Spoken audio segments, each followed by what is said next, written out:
Maya Angelou said to me years ago when I'd come back from doing my school in South Africa, the opening of the school, and she wasn't able to attend. So I came directly from South Africa to Maya's house, Jay, and I was sitting at the kitchen table and she was teaching me how to make biscuits. And I said, oh, Maya, that school's going to be my legacy. It's going to be incredible. And she said, you have no idea what your legacy is going to be, because your legacy is every life you touch. Your legacy isn't one thing. Your legacy is everybody who was moved to, who watched your show, who went back to school, who got out of a domestic violent relationship, who changed the way they saw things. What I realize is that if you come into success and fame, and particularly fame, because fame is its own world in definition, because it really is based upon what other people think of you. So, because fame isn't what you think of yourself, it's what other people think of you. If you come into that and you don't have a grounded, centered self, you will be controlled by the outside instead of the inside.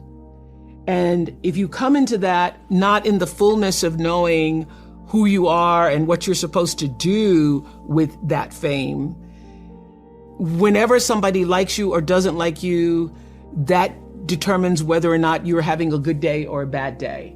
And you have lost control of your own life. So I think what fame teaches you quickly is to grow the wholeness within yourself, so that you're not controlled by others' outside opinions of you. Each of us comes into the world with our own worldview, and that worldview is actually shaped from the crib.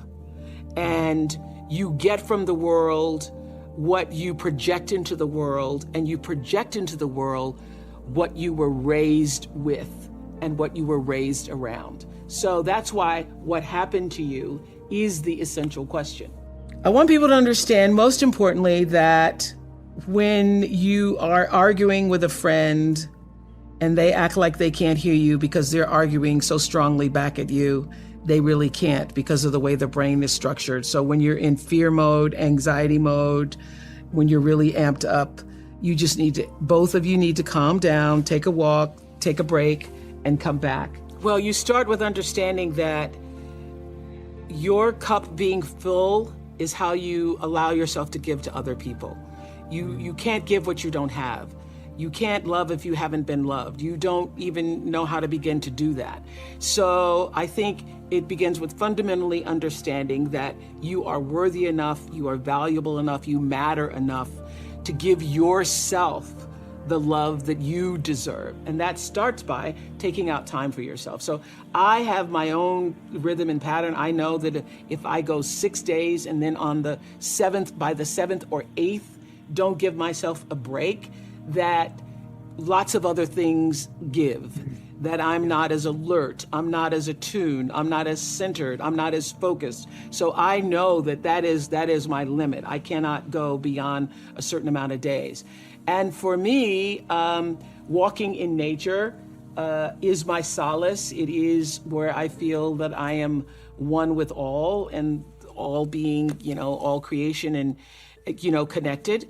For other people, it may be dancing, it may be music, it may be knitting, it may be whatever it is that brings some kind of rhythmic pattern into your life. Actually, it was Bruce and I were walking on my campus in South Africa, and there were a group of girls dancing, literally on the lawn, because Lord knows they love to dance. And Bruce says, oh, that's not just, I said, oh, they're just having fun. And Bruce said, oh, they're not just having fun, they actually are healing themselves. Because the rhythmic pattern, that's why when you've been in an argument with someone, or you're in the middle of an argument with somebody, if you just go and take a walk, or you go and turn on some music and you start dancing, if you just have some form of movement, you feel better. One of the most important things, most important takeaways from what happened to you, I believe, is understanding how the brain works. You understand that when you're upset or in fear or angry or are in an antagonized state, and you're trying to reason with a person, a child, your spouse, your boss, your friend, they literally cannot hear you because the reasoning part of the brain is in the cortex, and what you're saying is only reaching the brain stem. So whenever somebody is dysregulated, which is what that is, being anxious and fearful and yelling and screaming, the thing to do is to calm yourself first. Then you will be able to help that other person get calm and regulated. That's how you get to reason. But if you both are just yelling at each other, literally, and you're going, you don't hear me, and you don't hear me either, and you don't, they actually cannot hear you. That's what I thought was so fascinating. One of the most important things I have learned with coping is to accept this moment for what it is. Do not spend your energy pushing again, and that's whether you are late in traffic or whether you are late on your bills and you don't know where the next paycheck is coming from to do it. Don't spend your energy resisting what is. You know, the 5 stages of grief begin with shock and denial and end with acceptance. I have found that to be a great formula for operating in any crisis or challenging circumstance. Get to acceptance as quickly as you can, and that will allow you to cope better with this present moment. Because when you are pushing against, I wish it wasn't this way. I mean, I've seen so many people during this pandemic. Last March, I can't wait until this is over. That was last March. Now we're a year later, and they've spent the year in resistance instead of, this is where we are. Not so sure when we're going to get to shore.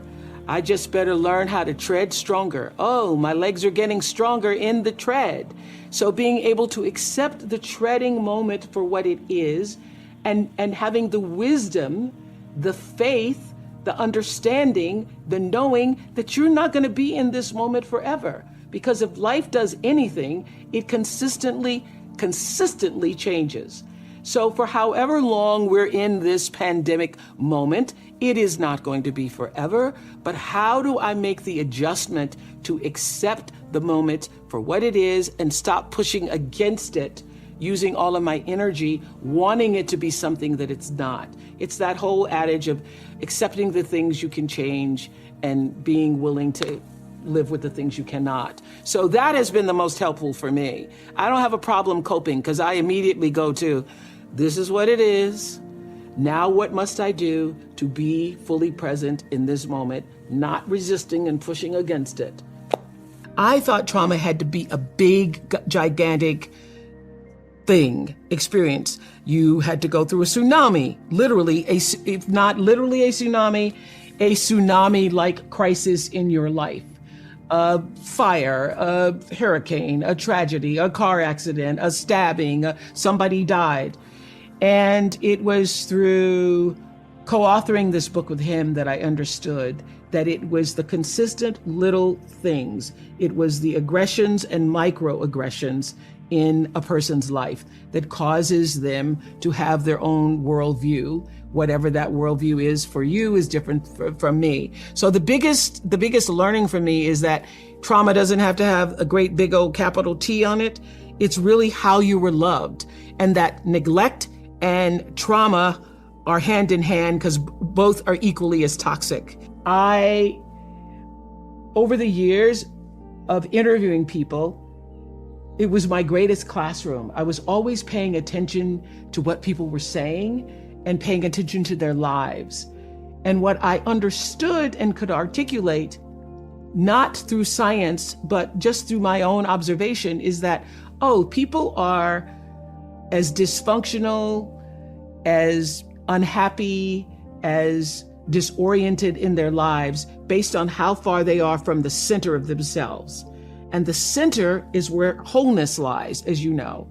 And so where there is no center and there is no sense of wholeness and love for yourself, there's going to be disarray, chaos, confusion, and dysfunction in your life. And I saw that over and over and over again, that people behave based on how they were loved and then how they were able to process that in a way to love other people. One of the most important points I think Dr. Perry makes in What Happened to You is that neglect is as toxic as trauma. And so even though you might not have had a trauma with a big T, it boils down to, did you get what you needed? And I have done so many interviews, as I know you have too, Jay, with people who are raised in the same family, and everybody in that family has a different experience. And sometimes siblings are arguing about a thing that happened because from their point of view, it felt like one thing, and from the other person's point of view, it felt like another thing. Well, that is the reality of life, that you can have 2 children, 4 children, 6 children raised in the same household, and they experience the love of their parents differently. And not all the kids could have gotten what they needed, and some of the kids got what they needed. So neglect is you not getting what you needed for your worldview, for your personal approach to life, your sense of self-values, your sense of self-esteem. And so I have seen in the thousands of interviews that I've done over the years that the level of dysfunction in a person's life is almost directly proportional to how they were loved, what happened to them, and how they were able to receive or not receive that love. So the what happened to you isn't, just for people who had the big T traumas, but it literally is what happened to you. Were you loved? Were you not? How were you loved? How was that love applied in your life? And were you able then to apply it in the rest of the world? One of my relatives say, I'm whipping you because I love you. Well, it certainly didn't feel like love. But I know that for that generation, the idea of I'm going to keep you in line and I'm going to make sure you're disciplined and that you're going to obey and do the right thing, in their minds might have felt like love, but certainly did not feel like or was interpreted by me to mean love. I mean, I think now, and I know if you are culturally raised the way I was, you have a lot of pain behind those whippings.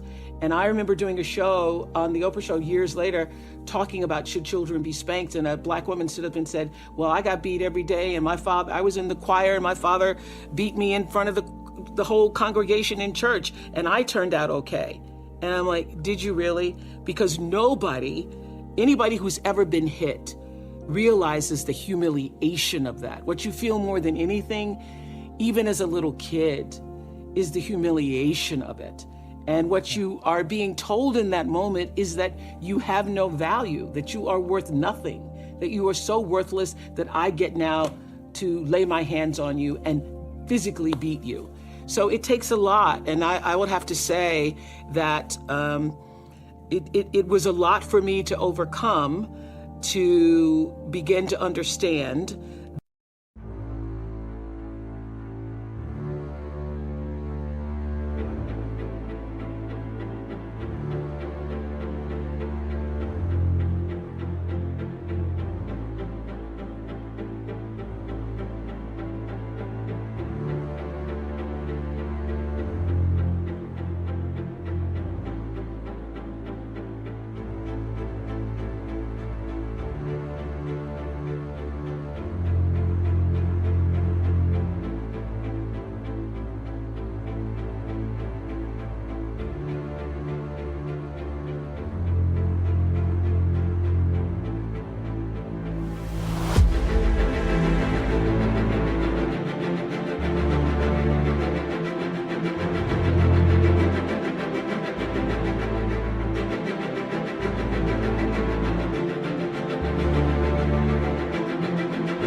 that my life was of value.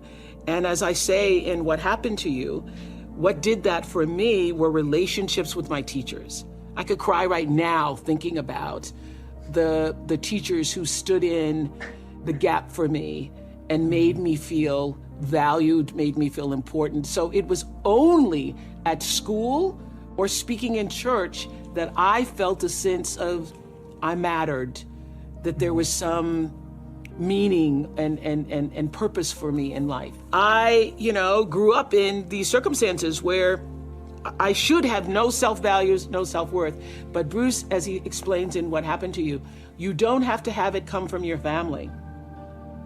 Other relationships with people who are nurturing, supporting, caring, and actually just see you. So the reason why I loved school so much is because that's the place that I felt seen.